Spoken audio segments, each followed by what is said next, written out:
Hi guys, I'm CA Pawan Avthade, your guide, coach in the sector.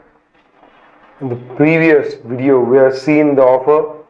In today's lecture, we are going to learn about the acceptance and communication of offer, acceptance, revocation of offer, and acceptance. So today we are going to complete the first unit of the contract act. Okay? So understand properly what is acceptance. When the person to whom the proposal is made signifies assent made thereto. Just a moment. Actually, it should be highlighted. Thereto, the proposal is said to be accepted. The proposal, when accepted, becomes promise. And such promise and set of promise forming consideration for each other becomes agreement. Such agreement, when enforceable by law, it becomes contract. Okay, so we'll analyze the definition given above. Analysis of the definition: when the person to whom the proposal is made. For example, if A offers to sell his car to B for 2 lakh rupees, here the proposal is made to B. The person to whom the proposal is made, that is B in the above example, and if B signifies his consent or assent on that proposal, then we can say that B signifies his consent to the proposal made by A. Now, when B signifies his consent on that proposal, we can say that the proposal has been accepted. Accepted proposal becomes promise. ए ने B को बोला कि भाई मैं मेरी गाड़ी आपको 2 लाख रुपए में बेचना चाहता हूं. अगर बी ने उसको एक्सेप्टेंस दिया, एसेंट दिया कि हाँ, I am going to buy it from you in 2 lakh rupees, then this becomes promise, and such promise and set of promise becomes agreement, and such agreement when enforceable by law becomes contract. We have seen this. Okay, now relationship between offer acceptance दिया है. यहाँ पे बोला है कि acceptance is to offer what a lighted match is to the train of a gunpowder.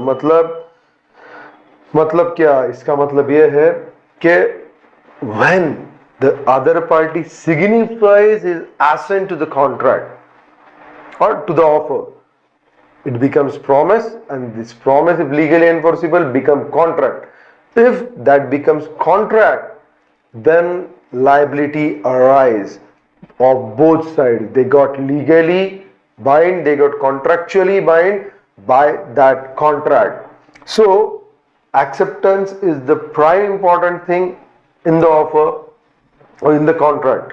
When one party gives offer to the other and other signifies the assent thereto, it becomes a promise.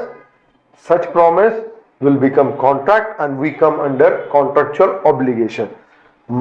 मतलब क्या बोला है कि अगर कोई gun powder लेके बैठा है और उसका बात जलाने जा रहे हो, as soon as you light it up, it will be exploded. Like the same happens in a contract. When one party gives offer to the other and other party accepts it, it becomes, both are become contractually liable for the same. Getting my point? यही दिया है. नीचे चलते next page पे आएंगे. Legal rules दिए यहाँ पे. Will go to the legal rules directly. Now legal rules. Acceptance can be given only by the person to whom the offer is made. हमने देखा था टाइप ऑफ ऑफर में. Type of offer में हमने specific offer देखा था, specific और special, और जनरल ऑफर देखा था. यहाँ पे भी वही है. स्पेसिफिक और special offer is directed to the one person only. If A is saying to B that buy my car for 2 lakh rupees. Now in this case it's a special offer given to Mr. B. यहाँ पे सिर्फ B acceptance दे सकता, कोई दूसरा और बंदा यहाँ पे एक्सेप्टेंस नहीं दे सकता. और अगर ये जनरल ऑफर रही, मैंने बोला था कार्लिल वर्सेस कार्बोलिक, आपने देखा था. कार्बोलिक स्मोक बॉम्ब, वो मेडिसिन बना रहे थे, कार्बोलिक इनहेलर, स्मोक बॉम्ब. वो जो केस था वो जनरल ऑफर था, उसको कोई भी एक्सेप्ट कर सकता है. सो यही चीज यहाँ पे दी है. In case of specific offer it can be accepted only by the person to whom it is made. और नीचे दिया in case of general offer it can be accepted by a person who has knowledge of the offer. Carlyle versus Carbolic Smoke Ball and Company. आपको याद है offer में बताया था। चलो आगे चलते हैं। एक्सेप्टेंस मस्ट बी एब्सोल्यूट और अनक्वालिफाइड, मतलब क्या होता है भाई? जो एक्सेप्टेंस है ना, उसको हम कंडीशन नहीं डाल सकते। अगर मुझे हाँ बोलना है तो मुझे प्लेनली हाँ बोलना है। यू नो प्लेनली हाँ बोलना मतलब, अगर सामने वाले ने मुझे एक कॉन्ट्रैक्ट नोट या ऑफर नोट भेजा है, I will read all the terms and condition. If I agree with all the terms and condition, I will say yes to the offer. Getting my point? अगर मैंने गलती से भी उसमें से दो कंडीशन चेंज किए, तो that will amount to a counter offer and not acceptance. Okay, so acceptance should be absolute and unqualified. हम लोग देख सकते हैं यहाँ पे एग्जाम्पल ही ले लेते। A offers to sell his house to B for 1 lakh rupees. B replied that I can pay 80,000 for it. The offer of A is rejected by B as the acceptance is not unqualified. B, however, changes his mind and is prepared to pay 1 lakh rupees. This is also treated as counter offer and it is up to whether accepted. मतलब उसने बोला है कि यार ए पे depend है, अभी वापस 1 लाख रुपए में रेडी हो रहा बंदा, तो अभी ए पे डिपेंड है whether to accept it or denied. मतलब ए ने जो ऑफर दिया था that has been rejected by you and you are given a new offer. अब ए पे डिपेंड है कि आपका ऑफर एक्सेप्ट करना है कि नहीं करना है। आपको इतना याद रहना चाहिए, acceptance should B compulsorily must be absolute and unqualified. Okay, आगे चलते। Acceptance must be communicated. यहाँ पे एक चीज है 46th एग्जांपल में, बहुत इंपॉर्टेंट चीज है। If A like me gives offers to the B कि भाई ये जो बोतल है, I am going to sell this बोतल in 2 lakh rupees to you. Getting my point? अभी वो बंदा ये बोतल खरीदने को रेडी है, लेकिन ये बोतल का टाइटल उसको क्लियर करके चाहिए। अगर टाइटल क्लियर करके चाहिए होगा तो उसको अनक्वालिफाइड ही बोलेंगे, क्वालिफाइड बोल नहीं सकते। समझो मैं क्या बोल रहा हूं, कैसे? अगर मैं मेरी गाड़ी मेरे दोस्त को बेचने जा रहा हूं, उसको बोला भाई 2 लाख रुपए में मेरे को गाड़ी बेचनी है, तेरे को खरीदनी है क्या? अब I had given offer to him. वो बंदे ने मुझे एक्सेप्टेंस में बोला कि नहीं मैं खरीदूंगा तब भी अगर तू मेरी 2 व्हीलर खरीदेगा 50,000 में, जो एग्जांपल में दिया है। ये हो गया काउंटर ऑफर। उसने मेरी ऑफर रिजेक्ट किया है, उसने मेरे को काउंटर ऑफर दिया। अभी मेरे पे डिपेंड है उसके ऑफर एक्सेप्ट करना है कि नहीं करना है। बट अगर वो बोल रहा है ठीक है मैं लूंगा 2 लाख में, लेकिन मुझे उसका आरसी बुक और बाकी की चीजें क्लियर करके चाहिए, तो आप इसको क्वालिफाइड नहीं बोल सकते, इसको कंडीशनल नहीं बोल सकते, क्योंकि मेरे गाड़ी का टाइटल क्लियर करके देने की जिम्मेदारी किसकी है? मेरी है। आप एग्जांपल में पढ़ सकते हो। A inquires from B, will you purchase my car for 2 lakh? And B replies, I shall purchase your car for 2 lakh if you buy my motorcycle 50,000. Here B cannot be considered to have accepted the proposal. If on the other hand B agrees to purchase the car from A as per his proposal, subject to valid registration certificate, that is RC book of the car, then acceptance is in place, though the offer contain no mention RC book. This is because expecting a valid title for the car is not a condition. Therefore acceptance in this case is unconditional. पहले case में उसने मेरे को 2 wheeler लेने की condition डाला, भाई वो एक्सेप्टेंस नहीं हो सकता। लेकिन उसने मेरे को आरसी बुक की कंडीशन डाला, वो एक्सेप्टेंस है, क्योंकि आरसी बुक और टाइटल उसकी जिम्मेदारी उसकी है, वो उसकी प्रिकॉशन लेगा। ओके, आगे चलते। The acceptance must be communicated, guys understand. Acceptance must be communicated मतलब आपको क्या लगता है? इट्स वेरी स्ट्रेट कि अगर मैं किसी ऑफर, सामने वाले बंदे ने मुझे कोई ऑफर दी कि यार सर ये ऑडिट आप करो, ये ऑडिट में 50,000 रुपीज में आपको पे करूंगा। मैंने बोला यार दिल में, यार इसकी तो 30,000 फी हो सकती है, तो 50,000, इट्स गुड, मैं कर दूंगा इसको ऑडिट। लेकिन ये मैंने दिल में रखा, मैंने उसकी मेरी जो एक्सेप्टेंस है उसके पास पहुंचा ही नहीं, तो कॉन्ट्रैक्ट कंक्लूड नहीं होगा। यही यहां पे दिया है। To conclude a contract between the parties, the acceptance must be communicated in some perceptible form. Any conditional acceptance or acceptance with varying or two deviant conditions is no acceptance. अगर conditional acceptance दिया तो natural है guys, अपन ने देखा वो acceptance नहीं माना जाएगा. और सबसे इंपॉर्टेंट, जो मैं acceptance दे रहा हूं that should be properly communicated to him. Yes? अभी जाएंगे आगे. यहाँ पे एक केस है क्या, ब्रॉकटन वर्सेस मेट्रोपॉलिटन रेलवे कंपनी. यहाँ पे क्या हुआ था, सप्लायर था, सप्लायर ने कॉन्ट्रैक्ट दिया, मेट्रोपॉलिटन रेलवे के ऑफिसर ने वो कॉन्ट्रैक्ट को अप्रूव किया और वो अप्रूव करके उसने उसके ड्रॉवर में रख दिया. वो बंदा भूल गया कि यार मेरे को ये भेजना है ऊपर ताकि उसका कॉन्ट्रेक्चुअल फॉर्मेशन हो सके. अभी उसने हाँ तो बोल दिया लेकिन उसके पास ही रखा, तो ये कॉन्ट्रैक्ट कंक्लूड होगा क्या, नहीं होगा. यही केस लॉ में दिया, आप पढ़ सकते हो. आगे चलते हैं to the next page. Acceptance must be in prescribe form. Acceptance must be in prescribe form का मतलब क्या है, अगर मैंने बोला होगा कि यार मेरे को आप ईमेल से एक्सेप्टेंस दो और सामने वाला मेरे को टेलीफोन पे मोबाइल पे कॉल कर रहा है, बोल रहा हाँ भाई ये एक्सेप्टेंस है मेरा, आप चलो, तो ये कॉन्ट्रैक्ट कंक्लूड नहीं होगा. मेरे को उसको बताना पड़ेगा कि भाई I had given you a chance to accept the offer but through an email. अगर मैंने ये नहीं बोला तो कॉन्ट्रैक्ट कंक्लूड होगा. आप समझो, मुझे डिनाई करना पड़ेगा कि भाई तेरा एक्सेप्टेंस मेरे को प्रॉपर मोड में नहीं आया. अगर मैंने डिनाई नहीं किया, प्रॉपर मोड में आया है करके, नहीं आया करके मैंने डिनाई नहीं किया, तो it will be treated as acceptance. समझो, यहां पे एग्जांपल पढ़ता हूं, तुरंत कंसेप्ट क्लियर होगी. If the offerer prescribes acceptance through a messenger and offeree sends acceptance by email.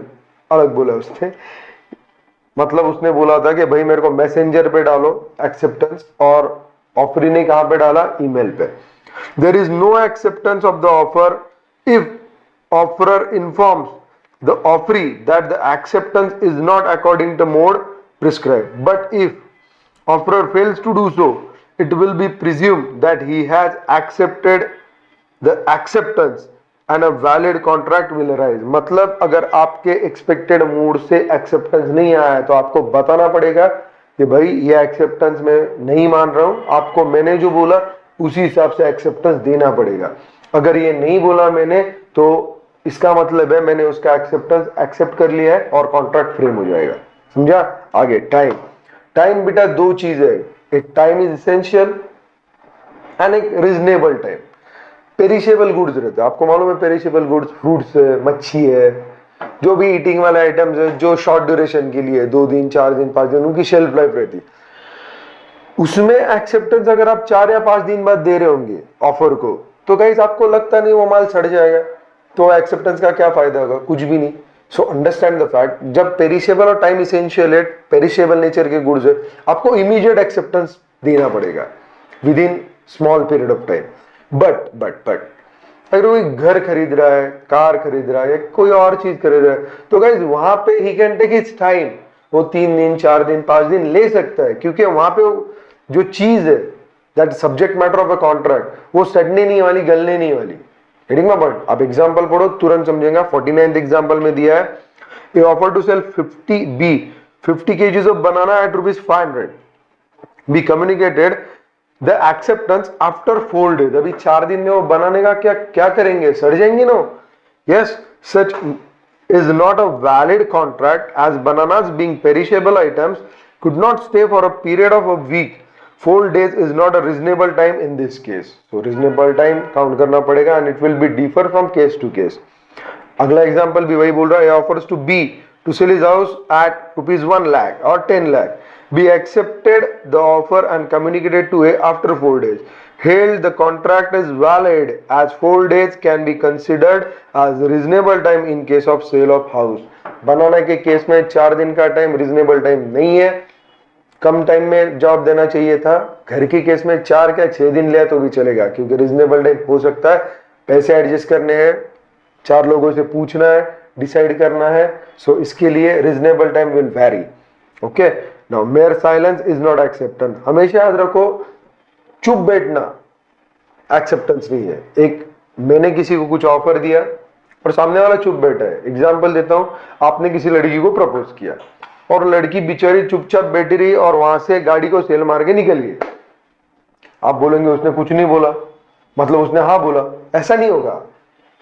Point, उसको हाँ बोलना है तो she will have to communicate her acceptance to you. चुप बैठने का मतलब ये नहीं है कि शी इज एग्रीड और she is ready with your proposal. Getting my point? यही चीज कॉन्ट्रैक्ट में भी एप्लीकेबल होती है। आप पढ़ सकते हो, the acceptance of an offer can not be implied from the silence of the offeree और failure to answer.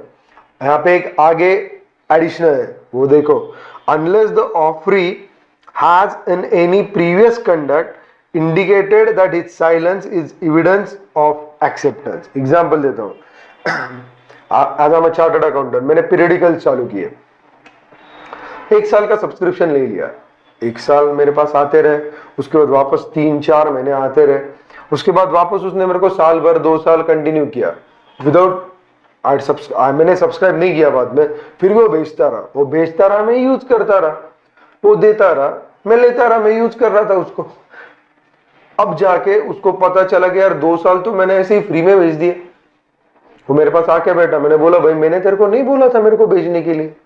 But guys understand, unless the offeree has in any previous conduct indicated that its silence is evidence of acceptance। ये यहाँ पे crux है ये चीज का, समझो। यहाँ पे अगर मैं यूज कर रहा हूँ magazine, I will have to pay the charges for the same.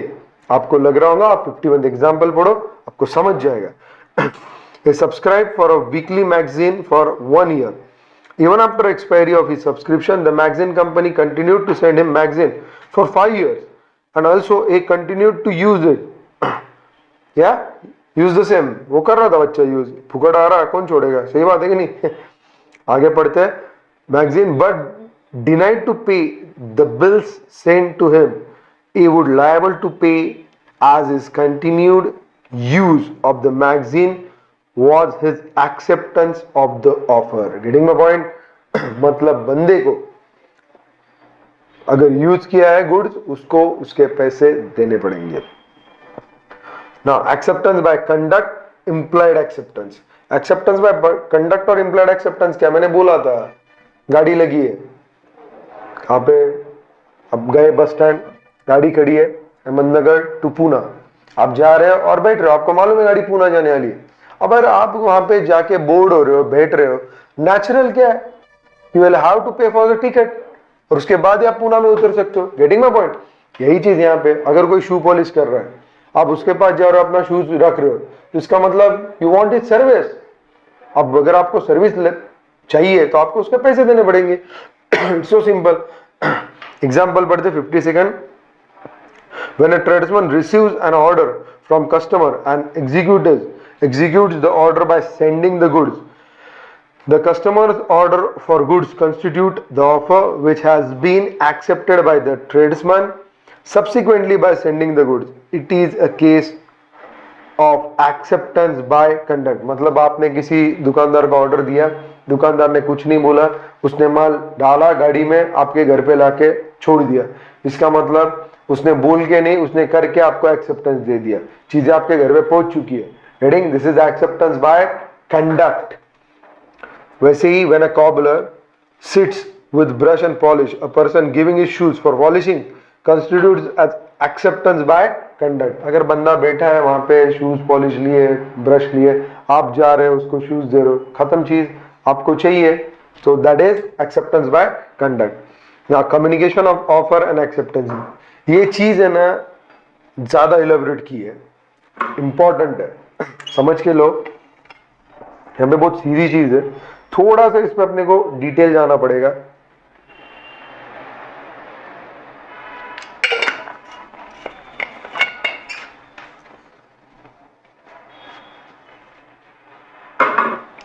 थोड़ा सा डिटेल जाना पड़ेगा। रीजन ये है, communication of offer and acceptance में क्या है, आपकी ऑफर तब तक कंप्लीट नहीं है जब तक सामने वाले को मिलती नहीं है, सामने वालों से पढ़ता नहीं है। सामने वाला उसको समझता नहीं है, मतलब उसको जब तक पहुंचता नहीं है उसके पास और वो पढ़ता नहीं है तब तक ऑफर कंप्लीट हुआ ऐसा नहीं मानेंगे। सेम चीज एक्सेप्टेंस की है, जब तक दिया हुआ एक्सेप्टेंस सामने वाले के पास पहुंचेगा नहीं, तो उसको रीड नहीं करेगा, तब तक आप कैसे बोल पाओगे कि contract is concluded. English law और इंडियन लॉ में डिफरेंस है। इंग्लिश लॉ में जिस दिन आपने एक्सेप्टेंस पोस्ट किया कॉन्ट्रैक्ट कंक्लूड हो जाता है, both the parties come under contractual liability. But in Indian law ऐसा बोला है कि यार जब तक तुम्हारा एक्सेप्टेंस वो बंदे तक पहुंचता नहीं है, सामने वाले पार्टी के पास ऑफर तक पहुंचता नहीं, तब तक वो आप एक्सेप्टेंस क्या कर सकते हो, विड्रॉ कर सकते हो। यस, और तब तक कॉन्ट्रैक्ट कंक्लूड नहीं होगा। Hitting my point. अपने को सीखना क्या अभी, communication of offer, communication of acceptance, revocation of offer, revocation of acceptance. Revocation of offer बहुत सारी चीजों की वजह से होता है, वो भी हम आगे पढ़ेंगे। Hitting my point. सो यहाँ पे इंपॉर्टेंट चीज जो है वो मैं हाईलाइट करता हूं, जब हमारा फेस टू फेस कम्युनिकेशन रहता है, कोई भी कॉन्ट्रैक्ट करते टाइम हमारा फेस टू फेस कम्युनिकेशन रहता है, तो there is no time gap in questioning and giving reply. But जब रिटर्न में रहता है, मतलब मैं यहां से पोस्ट कर रहा हूं, वो वहां से पोस्ट कर रहा है, तो यहां पे टाइम गैप है। सो वो टाइम गैप के हिसाब से हमको सेक्शंस एनालाइज करने पड़ेंगे, समझने पड़ेंगे। ओके, यहां पे दिया है, आप यहां पे देख सकते हो second para, when the contracting parties are face to face there is no problem in communication because there is instantaneous communication of the offer and acceptance. In such a case, question of revocation does not arise since the offer and acceptance are made instantly. Getting my point? Okay. यहाँ पे नीचे भी एक चीज है, अभी देखते हैं हम कम्युनिकेशन ऑफ ऑफर में। देखो टाइम इज इंपॉर्टेंट है, मैंने बोला time element is deciding when the offer and acceptance is completed. देखा, the Indian Contract Act 1872 gives a lot of importance to time element in deciding when the offer and acceptance is complete. Communication of offer, यहाँ पे दिया, the communication of offer is complete when it comes to the knowledge of the person to whom it is made. मतलब मैंने ये बोतल बेचना है मेरे को, मिस्टर बी को, मेरे दोस्त को, प्रमोद को, मेरे को ये बोतल बेचना है। समझो, मैंने बोला कि ये बोतल मैं प्रमोद को 200 रुपए में बेचूंगा। अगर मैंने प्रमोद को ये ऑफर लिख के भेजा है, जब तक वो ऑफर लेटर उसके पास पहुंचता नहीं है तब तक उसको पता चलेगा क्या, नहीं। यही बोला है, the communication of offer is not complete when it's complete when it comes to the knowledge of the person to whom it is made. जब वो लेटर उसको मिलेगा, वो पढ़ेगा, तब उसको पता चलेगा कि यार पवन सर बोल रहे कि यार ये बोतल पवन सर को 200 रुपए में उसको बेचना है। Getting my point? हाँ, example is very important guys. हमेशा याद रखो, अगर आपको कोई थ्योरी थोड़ा बहुत समझने में उलझन हो रही है, पहले आप एग्जाम्पल पढ़ो, टाइटल पढ़ो, एग्जाम्पल पढ़ो, रिलेट करो, और उसके बाद थ्योरी पढ़ो। पहले थ्योरी पढ़ो, अगर नहीं समझा तो एग्जाम्पल पढ़ो। एग्जाम्पल पढ़ने के बाद जो समझता है अच्छा समझेगा, उसके बाद वापस थ्योरी पढ़ो, you will get to know 100%। Getting my point? Yeah. Example 54 में दिया है, where A makes a proposal to B by post. भी ए ने बी को प्रपोजल दिया, किससे, पोस्ट से। जाने को लगेगा 2 दिन 4 दिन। यस, देखते हैं। To sell his house for 5 lakh rupees and if the letter containing the offer posted on 10th March, 10 मार्च को पोस्ट किया उसने, and if the letter reaches to B on 12th March, ठीक है, कितना, 12 मार्च को पहुंचा। The offer is said to have been communicated on 12th March when B receives the letter. बोला ना, जब मेरे दोस्त को लेटर मिलेगा तब उसको पता चलेगा, तब तक ऑफर कैसे कंप्लीट होगी, होगी नहीं ना। ओके, चलो नीचे चलते हैं। ये और इंपॉर्टेंट है, last line, he receives the letter on 12th March but he reads it on 15th March. In this case, offer is communicated on 15th March and not 12th March. मतलब बंदे के पास लेटर पहुंचा, बंदा नहीं था घर में, उसने नहीं पढ़ा, उसने 15 मार्च को पढ़ा। अब जब वो पढ़ेगा तभी मेरी ऑफर कंप्लीट होगी। जब तक उसको पता नहीं चलेगा कि मैंने उसको ऑफर दिया है, क्या दिया है, कैसे दी, तब तक वो बंदा, तब तक मेरी ऑफर कंप्लीट हुई वाली नहीं मानी जाएगी। आगे के पेज पे चलते, चलो क्या है आगे, आगे आगे आगे इंपॉर्टेंट है कम्युनिकेशन ऑफ एक्सेप्टेंस। जैसे मैंने बोला अभी कम्युनिकेशन ऑफ ऑफर, वैसे ही कम्युनिकेशन ऑफ क्या है, एक्सेप्टेंस है। समझ के चलो, कम्युनिकेशन ऑफ एक्सेप्टेंस क्या है। मैं हाँ बोल रहा हूँ, सामने वाले मेरे को ऑफर दिया, बहुत अच्छा है, सामने वाला बोला यार सर वो प्लॉट है वहां पे चौक में है, कॉर्नर पीस है, मैं 1 करोड़ रुपए में आपको बेचने के लिए रेडी हूं। सही बात है। मैं बोला यार मैं थोड़ा सोच के आपको बताता हूँ। 2 दिन हुआ, 4 दिन में सोचा, इधर उधर पैसे की अरेंजमेंट किया, बोला यार 1 करोड़ रुपए मैनेज हो सकता है, चलो खरीद लेते।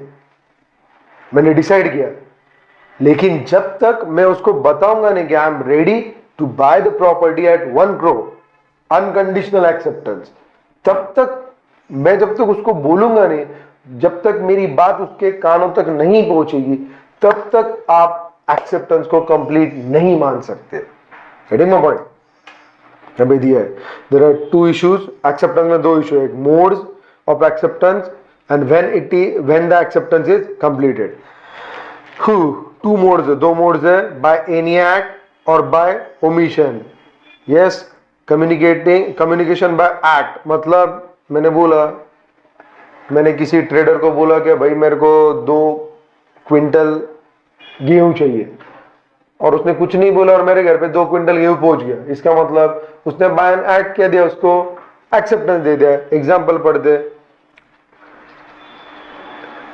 Offer of ₹50,000 to be if he does not arrive before the court. ये निगेटिवली है, एक पॉजिटिवली था जो ट्रेड्समैन वाला बोला मैंने, उसने मेरे घर पे माल पहुंचा, ये निगेटिव है। 2 टाइप के रहते हैं, कि मेरे लिए काम कर या भाई ये मेरे लिए काम मत कर, मत आ।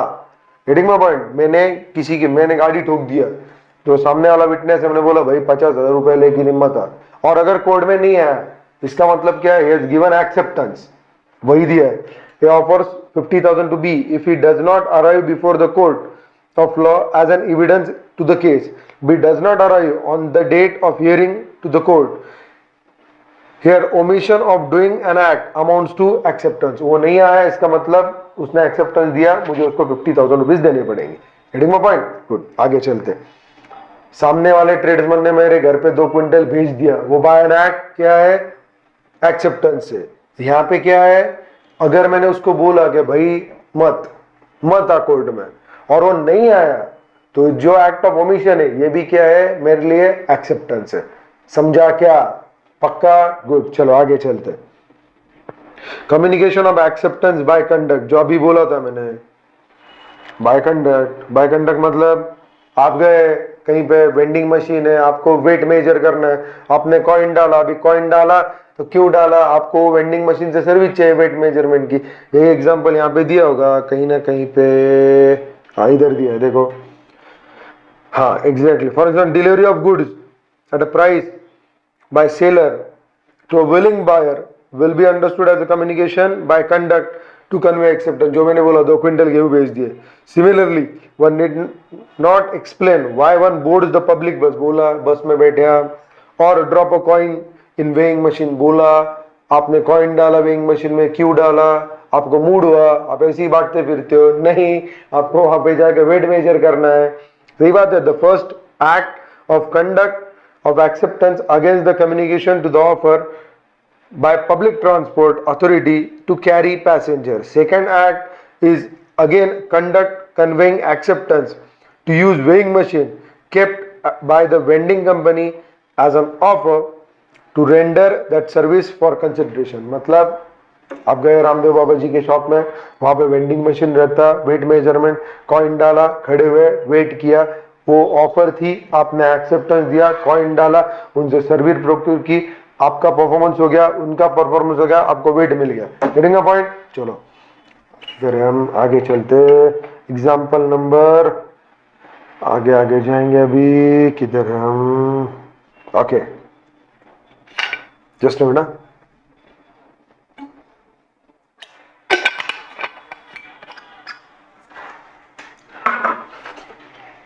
सो कहां पे थे हम? Communication. Communication of acceptance can be given by an act or by word spoken written.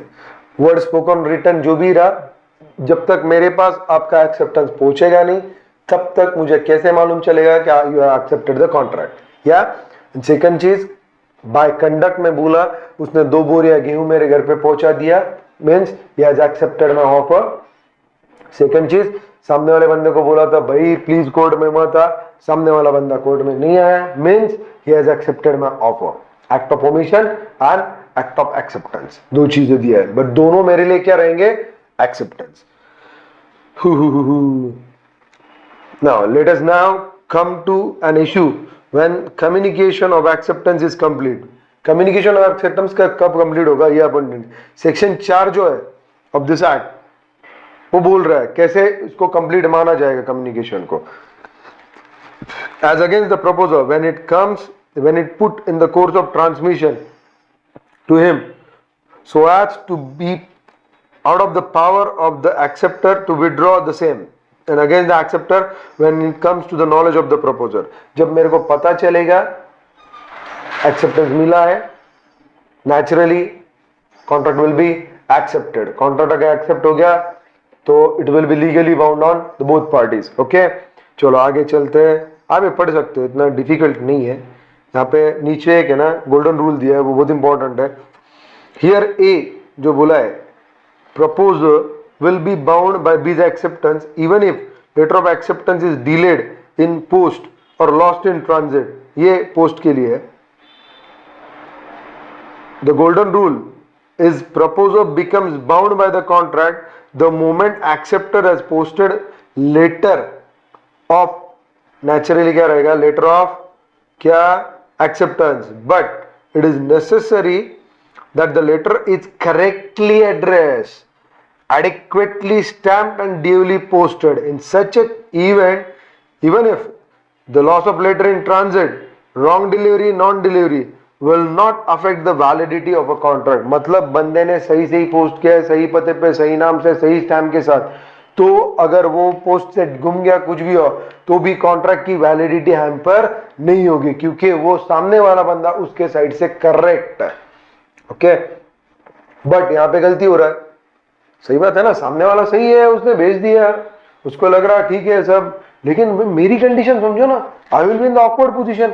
मेरे पास उसका जवाब आया ही नहीं, अगर उसका जवाब ही मेरे पास नहीं आया तो मुझे कैसे पता चलेगा कि he has accepted my proposal? yes or no? So we'll see that. However, from the point of the acceptor, he will be bound by the acceptance only when the letter of acceptance has reached to the proposer। उसका letter जब मेरे पास आएगा तभी मैं बोलूंगा हाँ उसने acceptance दिया है। So it is crucial in this case that the letter reaches the proposer। If there is no delivery of the letter, the acceptance could be treated as having completed from the viewpoint of proposer but not from the viewpoint of acceptor। Of course, this will give rise to an awkward situation of only one party to the contract being treated as bound by the contract, though no one would be sure as to where the letter of acceptance had gone। तो ये लफड़ा है। Getting my point? तो ऐसे situation में court of law decide करेगा कि कौन सही है कौन गलत है, but principal of natural justice के हिसाब से किसी के ऊपर भी हम अन्याय नहीं होने दे सकते। Okay, that will be taken care of while framing this law, while framing this section. Acceptance over telephone, telex, fax. Guys, अगर मैं फोन पे बात कर रहा हूं, सामने वाला मेरे को ऑफर दे रहा है और मैं क्या कर रहा हूं, उसको एक्सेप्टेंस दे रहा हूं, चलो मैं दे दिया एक्सेप्टेंस, तभी कॉल ड्रॉप हो गया, मेरा कॉल कंप्लीट नहीं हुआ। अगर मेरा कॉल ही कंप्लीट नहीं हुआ तो उसको एक्सेप्टेंस गया क्या? नहीं गया।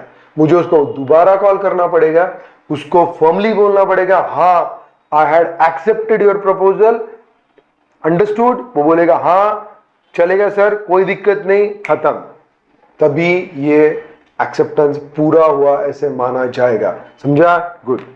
आगे, कम्युनिकेशन ऑफ स्पेशल कंडीशन, ये बहुत इंपॉर्टेंट चीज है। कम्युनिकेशन ऑफ स्पेशल कंडीशन, कभी आप एयरलाइंस पे गए हो, टिकट रहता है, या ट्रैवल, चलो नॉर्मल ट्रैवल्स में जाते हो, आप ट्रैवल्स में जाते हो, जब टिकट रहता है, टिकट के पीछे कुछ प्रिंटेड कंडीशंस रहती है, कोई देखता नहीं है, कोई देखता नहीं है, नोबडी लुक्स बिहाइंड क्या है क्या नहीं, कोई नहीं देखता।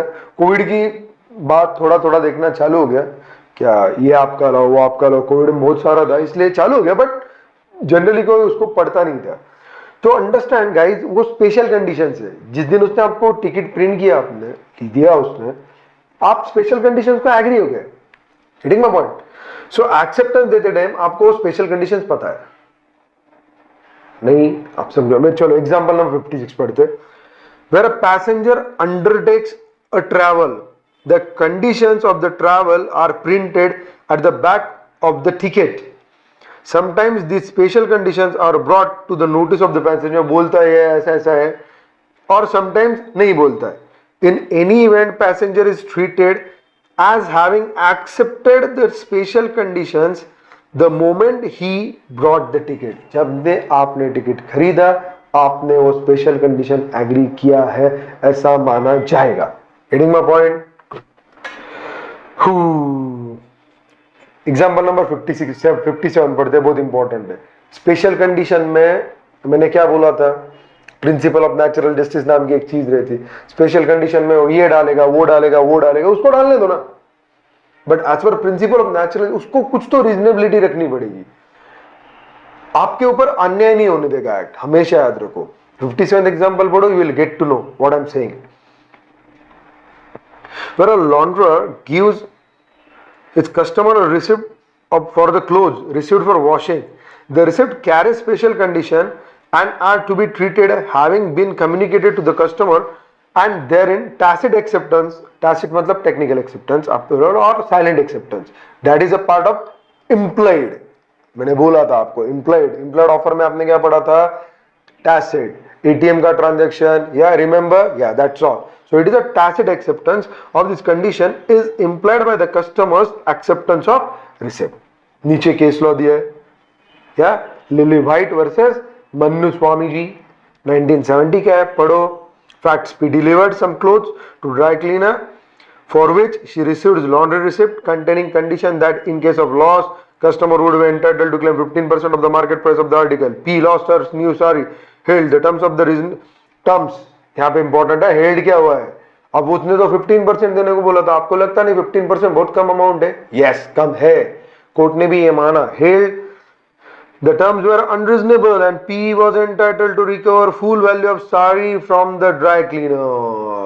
Understand? Yeah, मतलब वो कंडीशंस रहेंगी, आपने एक्सेप्ट करेंगी, लेकिन अगर वो रीजनेबल लेवल के आगे है तो कोर्ट नहीं मानेगा। कोर्ट बोलेगा भाई डोंट डू दिस, सामने वाले का कचरा मत करो, उसका जो हक है उसको मिलना चाहिए, गलती आपसे हुई है, you will have to pay him.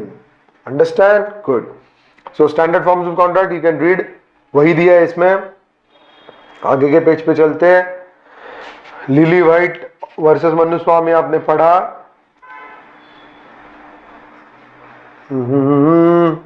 उसके बाद कम्युनिकेशन ऑफ परफॉर्मेंस। चलो कम्युनिकेशन ऑफ परफॉर्मेंस, हाँ ये एक ट्रांसपोर्ट कंपनी की केस है। ट्रांसपोर्ट कंपनी ने अगर आपके गुड्स लिए ट्रांसपोर्टर में डाले और उसने बाद में उसके कंडीशंस बताए, तो that conditions are not applied to you, क्योंकि स्पेशल कंडीशन में रीजनेबिलिटी चाहिए।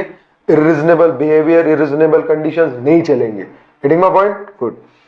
कम्युनिकेशन ऑफ परफॉर्मेंस, अभी क्या हुआ? Communication of performance. गाइस मैं परफॉर्मेंस दे रहा हूं तो सामने वाले को मेरा परफॉर्मेंस पता होना चाहिए कि भाई मैंने परफॉर्मेंस दिया। अगर उसको मालूम ही नहीं हुआ तो कैसे चलेगा? यस, जैसे कम्युनिकेशन ऑफ ऑफर है, कम्युनिकेशन ऑफ एक्सेप्टेंस है, वैसे ही कहीं कहीं पे कम्युनिकेशन ऑफ परफॉर्मेंस जरूरी है। यहाँ पे जरूरी है, कैसे जरूरी है हम सीखेंगे, यहाँ पे दिया है।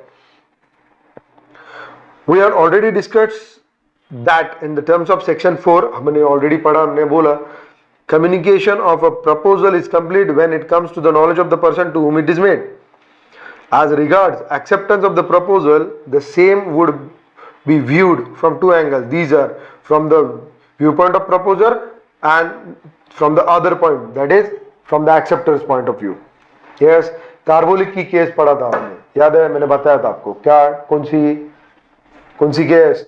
Carlill versus Carbolic and smoke ball company. क्या होता है देखो, हम medicine manufacturer, Carbolic company, Carbolic and smoke ball. मैंने कुछ स्मोक बॉल्स बनाए थे, खोलो उसको इनहेल करो, और उसका मैंने कुछ गाइडलाइन दिया था। जब मैं ये कर रहा हूं तो उनका बोलना था कि यार, उसने पेपर में एडवर्टाइजमेंट दिया था कि अगर आप मेरे तरीके से इसको इस्तेमाल करोगे तो मैं 100 पाउंड दूंगा। किसको? अगर ये करने के बाद, इसको इनहेल करने के बाद, या ये जो भी है करने के बाद अगर आपको इन्फ्लुएंजा हुआ तो I will give you £100. Okay, ये किसने बोला था? कार्बोलिक एंड स्मोकबॉल कंपनी ने कमिट किया था। अभी कार्लिल जी ने क्या किया? प्रोडक्ट लिया, इंस्ट्रक्शंस पढ़े, वो हिसाब से उन्होंने वो प्रोडक्ट यूज किया, इनहेल किया, और उसके बाद भी उनको इन्फ्लुएंजा हुआ। So she went to the court, court को लगा सही बात है, दैट गिवन द ऑफर, उसका कम्युनिकेशन भी हुआ है, क्योंकि कार्लिल जी को मालूम था, उन्होंने एडवर्टाइजमेंट में क्या बताया, मतलब ऑफर कम्युनिकेट हुआ है, सामने वाले का ऑफर मालूम है, सामने वाले ने वो ऑफर एक्सेप्ट किया है, उसने पूरे कंडीशन फॉलो किए। अब अगर वहां पे कुछ उल्टा पाल्टा, मतलब उसको वापस इन्फ्लुएंजा हुआ, तो शी कैन क्लेम £100, क्योंकि आपने वो ऑफर जनरल रखा था, and that general offer is accepted bye Carlill. Yes, यहां पे वही दिया है, आप पढ़ सकते हो। ओके, मैं सिर्फ हेड पढ़ रहा हूं। Mrs. Carlyle brought these smoke balls and used them as directed, but contracted influenza. It was held that Mrs.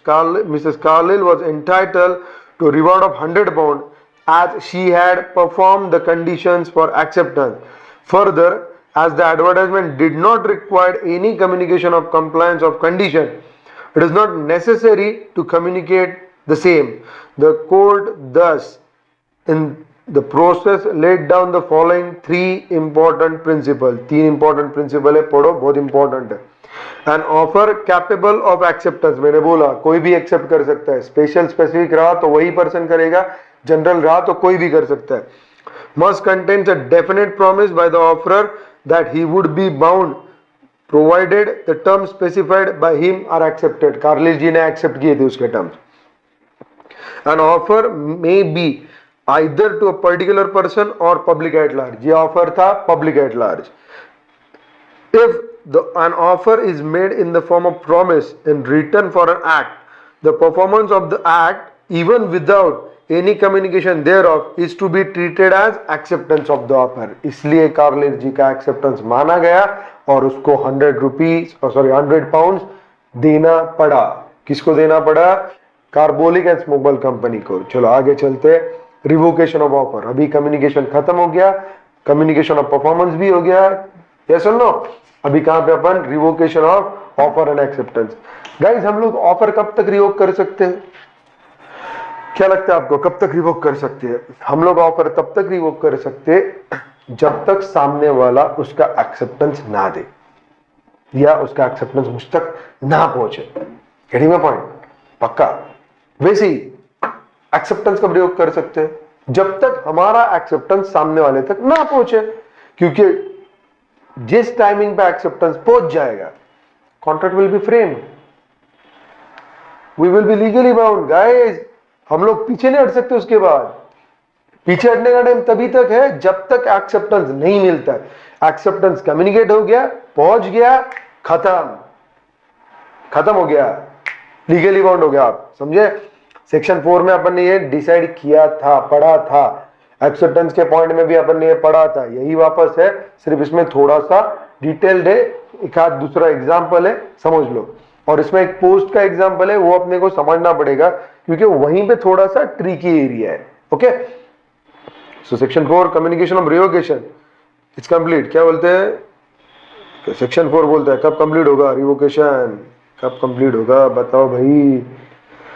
As against the person who makes it when it is put in the course of transmission to the person to whom it is made, so as to be out of the power of the person who makes it. मतलब मैंने सामने वाले को भेज दिया है, अभी मैं कुछ नहीं कर सकता, सामने वाले तक रीच हो सकता है, yes or no? As against the person to whom it is made when it comes to his knowledge, पहुंचना और उसको पता चलना, तब तक रुकना पड़ेगा।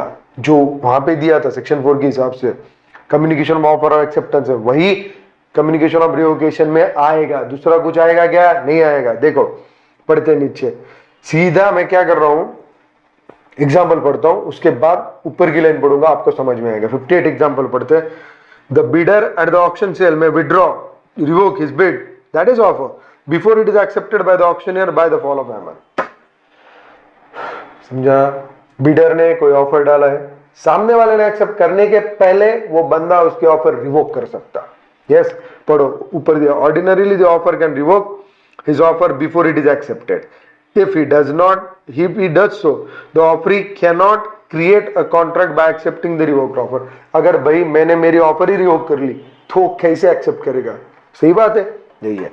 नीचे एक लाइन और दिया है, an offer may be revoke by the offeror before it's acceptance, जो ऊपर बोला है, even though he had originally agreed to hold it upon for a definite period of time। मतलब मैंने बोला होगा कि यार 6 बजे तक तू मेरे को बता, ये सुबह मैंने 10 बजे उसको बताया, लेकिन 2 बजे मेरे को गिराक आ गया, जो गिराक उससे ज्यादा भाव दे रहा मेरे को, मेरे माल को, मैं उसके लिए क्यों रुकूंगा भाई? मैं मेरी ऑफर विड्रॉ कर लूंगा और मैं क्या करूंगा, माल बेच दूंगा।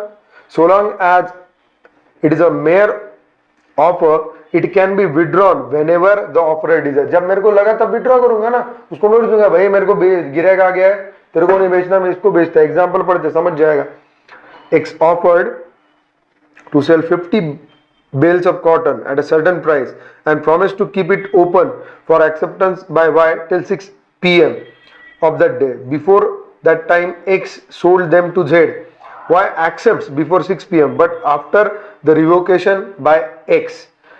In this case, it was held that the offer was already revoked. Offer क्या हो गया है? ऑलरेडी रिवोक हो चुका है। आप उसको रिवोक्ड ऑफर को एक्सेप्ट करके कोई फायदा नहीं है। सेक्शन 5 आप पढ़ लो, उसके नीचे एक एग्जांपल 60 है, वो भी पढ़ लो। मैं एक चीज सबसे इंपॉर्टेंट बता रहा हूं, यहाँ पे समझो। An acceptance to offer must be made before the offer lapse और रिवोक। आपको एक्सेप्टेंस इमीडिएट या फास्ट देना पड़ेगा, क्योंकि अगर ऑफर रिवोक होगी आपका एक्सेप्टेंस को 0 वैल्यू है। क्या है? 0 value. Understand? The law relating to the revocation of offer is the same in India and England, but law relating to revocation of acceptance is different। मैंने क्या बोला था? इंडिया में और इंग्लैंड में law relating to revocation of offer is the same, but law क्या? Revocation of offer, revocation of offer दोनों law के हिसाब से सेम है, इंडियन लॉ और English law. But revocation of acceptance को लेकर इंडियन लॉ और इंग्लिश लॉ में डिफरेंस है। कैसे? बताता हूं। देखो, in English law the moment the person expresses acceptance, सामने वाले बंदे ने जिस टाइम पे एक्सेप्टेंस दे दिया of the offer, the moment the contract is concluded, खत्म हो गया है। सामने वाले ने एक्सेप्टेंस ठोक दिया, तुम्हारा कॉन्ट्रैक्ट हो गया, तुम पीछे नहीं हट सकते। And such acceptance becomes irrevocable, वो रिवोक नहीं कर सकते उसको, whether it is made orally or through the post। but in Indian law the position is different as regards to the contract through post। पढ़ो, as regards to the contract through post। सामने वाले को अगर मेरा Indian law में भी अगर सामने वाले बंदे को मेरा एक्सेप्टेंस पता चल गया, मिल गया, मैं उसको रिवोक नहीं कर सकता। बट जब तक उसको नहीं मिला है, मेरे को चांस है रिवोक करने का। Getting my point? Contract by through post as an acceptance in English law cannot be revoked, so that once letter of acceptance is properly posted, the contract is concluded. In Indian law, the acceptor can revoke the acceptance any time before the letter of acceptance reaches the offerer.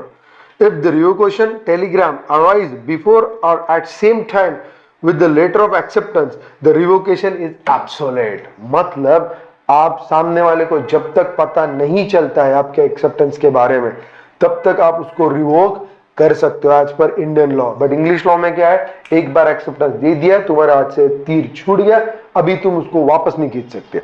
Indian law में तीर छूटा है, जब तक offeror को लगता नहीं है तब तक जाके पकड़ के आप उसको बाजू में ले सकते हो।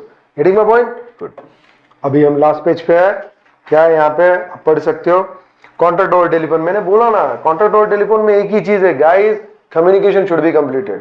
अगर कम्युनिकेशन कंप्लीट नहीं हो रहा है तो ना ही ऑफर कंप्लीट होगा, ना ही एक्सेप्टेंस कंप्लीट होगा, ना ही रिवोकेशन कंप्लीट होगा। Getting my point? वही बोला है, आप पढ़ सकते हो यहाँ पे। Revocation of proposal otherwise than by communication important है। When a proposal is made, the proposer may not wait indefinitely for its acceptance. The offer can be revoked otherwise than by communication or sometimes by lapse। अभी lapse क्या रहता है? देखो, mode of revocation of offer क्या रहता है? सबसे पहले नोटिस ऑफ रिवोकेशन। कौन सी नोटिस ऑफ रिवोकेशन? मैंने बेल्स का एग्जांपल दिया था, मैंने उसके लिए 50 बेल रखा था, शाम को 6 बजे तक बोल, लेकिन मेरे को ग्राहक आया 2 बजे, उसको बोल दिया भाई मैं मेरी ऑफर वापस ले रहा हूँ, तेरा एक्सेप्टेंस नहीं आया, मेरे को दूसरा ग्राहक आया, मैं बेचने वाला हूँ। आप एग्जाम्पल पढ़ो समझ जाएगा। ये offered B to sell goods at 5,000 rupees through post, but before B could accept the offer, A received highest bid for the good from C. So A revoked the offer to B by informing B over the telephone and sold the goods to C. बोला भाई तेरे से अच्छा offer मेरे को मिला है, तेरा एक्सेप्टेंस अब तक नहीं आया, मैं अभी सी को बेच रहा हूँ, खत्म। This is by notice of revocation. Second, by lapse of time. मैंने 6 बजे तक उसको बोला था, उसने 6 बजे तक अगर एक्सेप्टेंस नहीं दिया तो टाइम क्या हो गया? खत्म हो गया। और टाइम खत्म हो गया इसका मतलब क्या? मेरी ऑफर रिवोक हो गई। तो ये इसी हिसाब से एक कंपनी लॉ का एग्जांपल दिया है शेयर इशू के लिए, लेकिन मैं पहले 2 लाइन पढ़ूंगा, आपको अंडरस्टैंड हो जाएगा। The time for acceptance can lapse if the acceptance is not given within the specified time, when there is no time specified within reasonable time। ये तो बोला ना reasonable time, perishable goods के लिए, non perishable goods के लिए, वही मतलब अगर मैंने बोला कि आप 4 बजे तक मेरे को एक्सेप्टेंस दो और आपने 4 बजे तक मेरे को एक्सेप्टेंस नहीं दिया, offer will be revoked automatically. Okay good. Now bye non fulfilment of condition president. President condition मतलब क्या है? एग्जांपल पढ़ दो, 2 सेकंड में समझ जाएगा। हाँ, suppose where A proposes to sell his house to B, मतलब ए ने बी को बोला कि मैं मेरा घर तेरे को बेच रहा हूं, कितने रुपए में? 5 लाख रुपए में। लेकिन उसने कंडीशन डाला, क्या डाला? If B lease his land to A, मतलब तू तेरी लैंड मेरे को लीज पे दे, मैं मेरा घर तेरे को बेच दूंगा। क्या? तू तेरी लैंड मेरे को लीज पे दे, मैं मेरा घर 5 लाख में तेरे को बेच दूंगा। अगर उसने लीज करने को रिफ्यूज किया, नेचुरली मेरा घर बेचने का ऑफर क्या हो गया? कैंसिल हो गया। If B refuses to lease the land, the offer of A is revoked automatically. मतलब उसने लीज ना बोला, मेरी ऑफर ऑटोमेटिकली रिवोक हो गई। Okay. Bye death or insanity, naturally boss death हो गई, इंसैनिटी हो गई, तो आपको मालूम है कैपेसिटी टू द कॉन्ट्रैक्ट, मैंने बताया था आपको लीगली इसेंशियल एलिमेंट में, अगर वो सामने वाला जिंदा ही नहीं रहा है, इंसान हो गया, उसको डिसीजन मेकिंग खत्म हो गया, तो ऑफर क्या रहेगी? ऑफर अपने आप रिवोक हो जाएगी। Death or insanity of the proposer would result in automatic revocation of the proposal, but only if the fact of death or insanity comes to the knowledge of the acceptor. Offer तब revoke होगी जब death or insanity वो सामने वाले को पता चलेगा। Okay. By counter offer, counter offer में पहली ऑफर रिजेक्ट होगी, अब दूसरी ऑफर वो दे रहा, एक्सेप्ट करना कि नहीं अपने हाथ में, सो काउंटर ऑफर से आपकी ऑफर क्या होगी? रिवोक हो जाएगी। By the non acceptance of the offer according to the prescribed और यूजुअल मोड, मतलब सामने वाले को बोला है भाई ईमेल से जवाब दे, सामने वाला मेरे को मैसेज डाल रहा है, मेरे को उसको जवाब देना पड़ेगा, भाई तेरे को एक्सेप्टेंस देना है तो ईमेल से दे, और उसने अगर ईमेल से नहीं दिया तो the offer will stood revoke. By subsequent illegality, मतलब आज गांजा अलाउड है, समझो क्या? गांजा अलाउड है और मैंने किसी के साथ कॉन्ट्रैक्ट किया कि 2 टन गांजा मेरे को बेचेगा, लेकिन आगे चल के गवर्नमेंट का लॉ चेंज हो गया और गांजा क्या बन गया? इलीगल बन गया। अभी मेरा कॉन्ट्रैक्ट का ऑब्जेक्ट इलीगल बना, नेचुरली मेरी ऑफर क्या हो जाएगी या मेरा कॉन्ट्रैक्ट क्या हो जाएगा? खत्म हो जाएगा, इलीगल हो जाएगा। Naturally my offer will stood revoke. समझे? Good. So guys, we'll meet in the next video taking the second unit consideration. तब तक के लिए अच्छे से पढ़ो, अच्छे से प्रिपेयर करो। Good day, bye bye, see you.